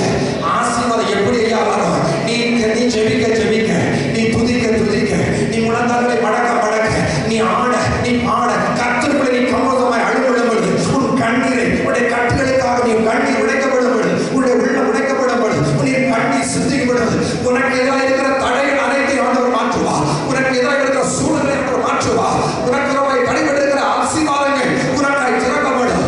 அந்த வனாந்தரத்தில் தண்ணீர் திறந்தது போல இனி எங்கு திறக்கும் என்று தெரியாத இடத்துல புதிய வாசல் உனக்கு திறக்க போகிறார். உனக்கு விழுந்த ஜெயம் ஆண்டவர் உனக்கு கொடுக்க போகிறார். ஆண்டவர் யெகோவா நிசி, அவர் ஜெயம் கொடுக்கிறவர், உனக்கு ஜெயத்தை கொடுப்பார். 2020 நடந்தது, இனி வராது. ஆனால் இந்த எகிப்தியனை இனி நீ காண்பதில்லை, இந்த தீங்கை இனி நீ காணாதிருப்பாய். ஹல்லேலூயா. வாழ்க்கையை சந்தித்த 2020 சந்தித்த பிரச்சனைகள் 2020 காண போவதில்லை. உங்களுக்கு விசுவாசம். ஹல்லேலூயா.